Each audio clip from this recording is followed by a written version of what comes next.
Hi folks, this is Gorebagg here at gorebagg.com and Gorebagg TV. I'm going to dig a $3,200 recorder out of a beautiful case here.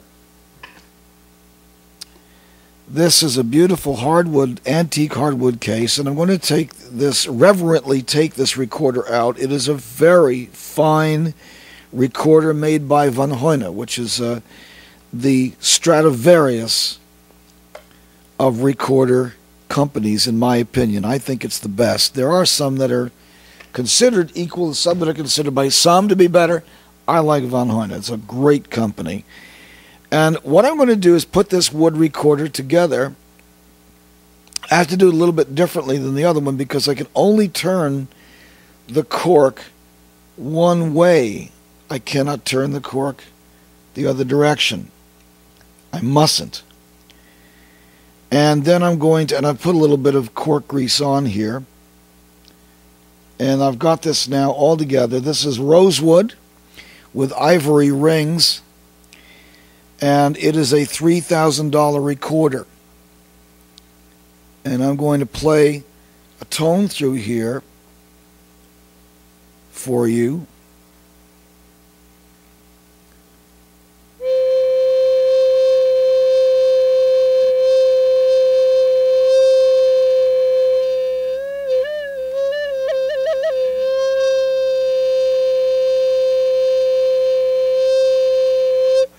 I'm playing with one finger just to give you an idea of where the tone comes from.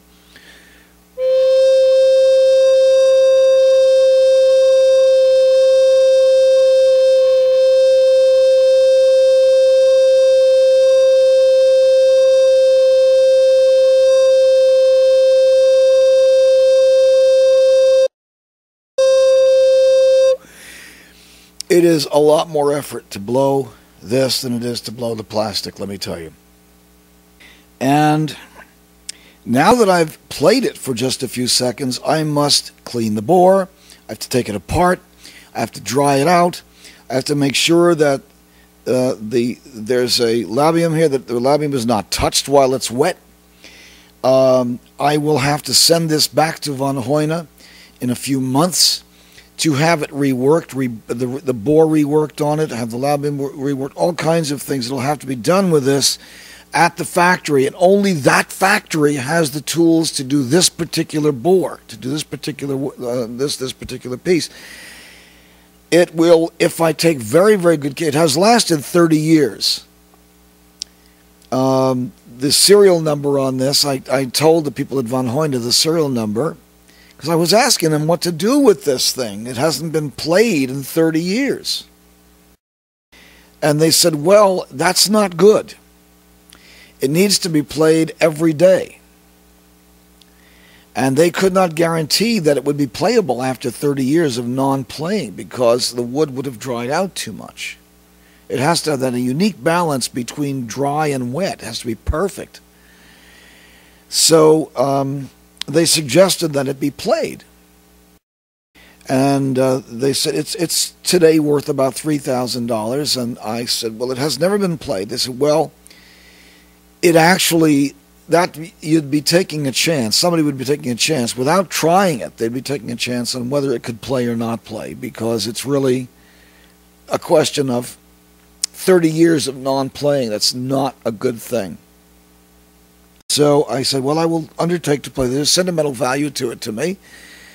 And so it belonged to someone very, very special. And I'd like to honor that individual by playing it on her behalf, since she is no longer here to play this. So they explained to me how to care for it, what to do for it, how to break it in out of this, and all of the things that are necessary and so forth. And I have cut 2 albums with this beautiful piece of equipment, this beautiful instrument. And although it is a very superior instrument in many ways, it is incredibly difficult to care for, to keep this instrument working.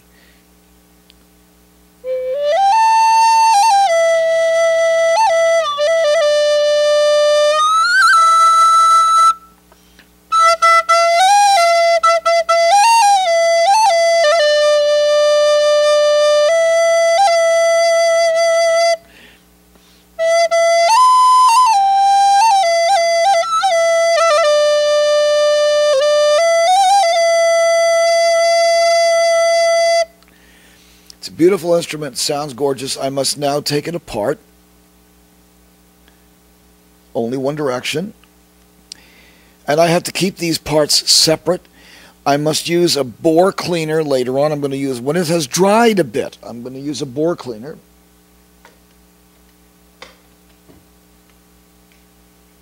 And I'm going to oil the bore.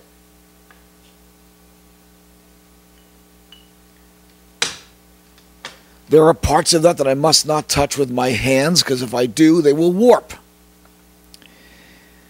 The difference between that and this, don't forget this is a very cheap soprano recorder, so you mustn't compare these two.